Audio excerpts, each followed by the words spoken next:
Hello sensitive viewers, and welcome to Animal World, our co-inhabitants.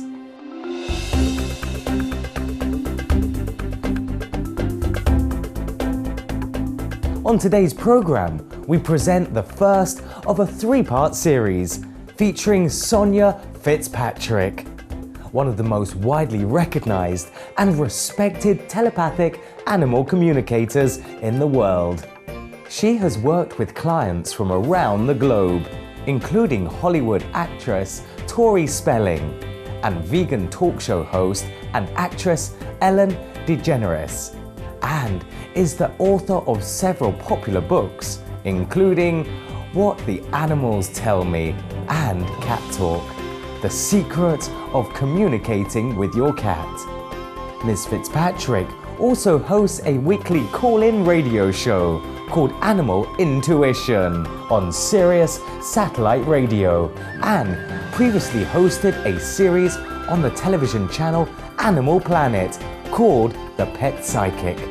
The UK-born Miss Fitzpatrick currently lives in Texas, USA, with 5 dog and 12 cat companions, as well as a family of frogs. She now shares how she first came to realize that she has the ability to communicate telepathically with animals. I was born with a severe hearing loss, and so therefore I didn't speak sort of verbal language until I was 4.5. And so therefore I could hear the animals speaking. As a little girl, I thought everybody could do what I could do. So I used to talk telepathically to the animals, and they would speak back to me, which I was born with the gift. Sonia Fitzpatrick's father was a butcher. He also raised livestock on his farm and slaughtered them for meat. This was a source of immense suffering for young Sonia. He used to walk with the family doctor up the garden. The pigs would be in the field, the chickens were in the field. He would take the doctor up and say, "Do you want the leg off that one for Christmas?" And I used to say to him, "The pig knows what you're saying." And he used to say, "Oh, your imagination is so vivid." Right. And I could feel the pain and the anxiety of the animal when I was 3-4 years old. While she was still a young girl, an extremely painful event caused Sonia Fitzpatrick to stop communicating with the animals. It all began with 3 goose eggs. Why I stopped talking to animals was because my 3 geese, who I'd raised from eggs, at that time you put them in the incubator, and my father said, "You can have these 3 geese." And then as they grew up, they followed me everywhere. They would always come with me to school, leave me at the school gate. Then at lunchtime, we used to go home for lunch, and they would always be waiting for me outside, and they would know what time to come. And people used to think, it's very strange that those geese know what time Sonny is getting out of school. And they'd be waiting for me, they'd walk home with me. And then Christmas came, of course, and I had this awful feeling all morning, and I was coming back from my friend's farm, and I just had this horrible feeling that something had happened. I didn't know what it was. Yes. So I walked through, and my geese weren't there. They weren't in the field, and they always would come and meet me. And when I got home, of course, I went to look for them, and I ran into the barn, and they were all hanging up by their feet, dead.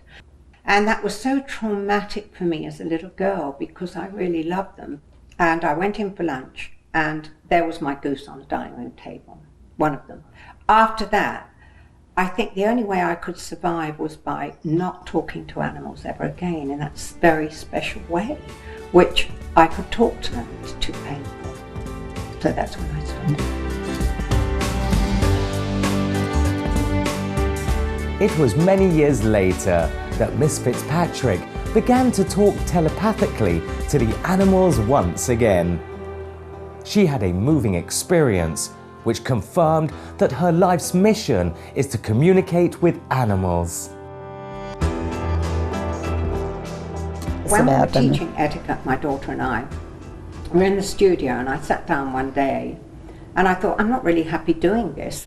And suddenly I was sitting there drinking my tea, and I looked over on the wall, and this beautiful shape came, beautiful light, and it was the whole shape of an angel. And then telepathically I heard the angel saying, you'll be working with animals and doing God's work. Then my career really started to take off. And before I knew it, I had a TV show. How exactly do animals communicate? So they talk in pictures, feelings, emotions and senses. So they get pictures from us, but because we have the faculty of speech, we don't think about what else is happening, but there's a lot of things happening in our energy. And the animals see them, feel them, they feel everything we're sensing.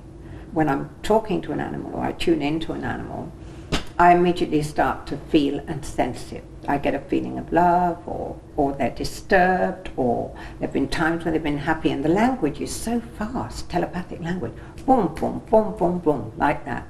And that's why I'm so quick. People say, you're so quick, how do you do it? Because the animals, boom, boom, boom. I can feel it, sense it. I use every part of my body. And when I talk to an animal, I become the animal. I become the cat. And I laughed yesterday because I had a client, and the dog said to me, are you a dog? And I said, yes, right now I am, but I'm also a human. And he thought that was very funny. And he started to laugh, and I could hear his sweet laughter. Meditation plays an important role in Sonia Fitzpatrick's life, helping her to better communicate with the animals. I meditate because I clear my mind, and often I will, meditate, and I feel that lovely, peaceful feeling. You go to a higher level of consciousness, and that feeling is always there. It's an incredible feeling whenever I have that experience. I know that I use the right side of my brain when I'm talking to the animals. I switch the side when I'm talking to them. On my practical side, where everyday things are happening, my brain is working like everybody else's. But when I talk to animals, it's very different. And I feel and sense it, and I feel the animal's energy. And talking, it's different than talking verbally.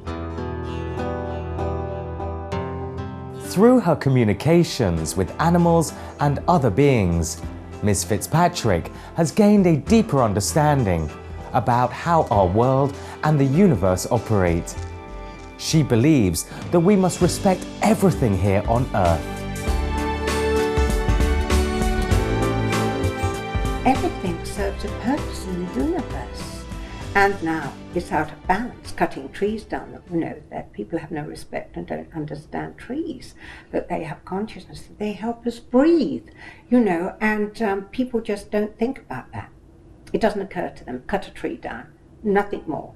Let's cut it down, it's in the way, so let's take it down, without really understanding. When you cut a tree down, the squirrels live in the tree, the raccoons live in trees, the possums go in trees, the birds make nests in trees, so you're immediately taking their home away from them. And the animals, now, as we can see constantly, we see deer walking around the estates, because their habitat is being taken from them. So the animals are in dire straits. Ms. Fitzpatrick helps many clients deal with their grief and anxiety when one of their animal companions passes over. There's no death, and so many people come to me because they want to talk about their animals that have passed over. But the great thing is that it's just the physical body that dies. There's no death as far as, the spirit and the soul is concerned. Exactly. And we just go on and we go back home.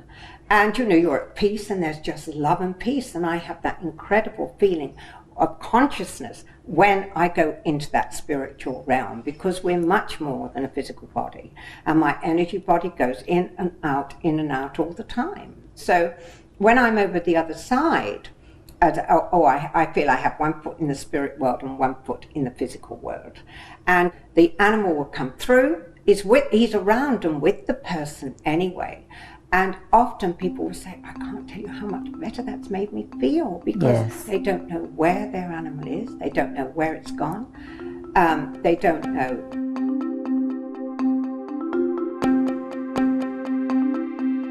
Our appreciation, Miss Fitzpatrick, for your fascinating insights on the animal kingdom and Mother Nature. You are truly helping bring animals and humans closer together in spirit and love. For more information on Sonia Fitzpatrick, please visit www.soniafitzpatrick.com or follow her on www.facebook.com. Books by Miss Fitzpatrick are available at www.amazon.com. Why might our animal companion suddenly display an inappropriate behavior? To find out, please join us again tomorrow on Animal World, Our Co-Inhabitants, as we present part 2 of a 3-part series featuring the perceptive Miss Sonia Fitzpatrick. Thank you, cordial viewers, for your company today on our program. May all caregivers and their animal companions share many happy moments together.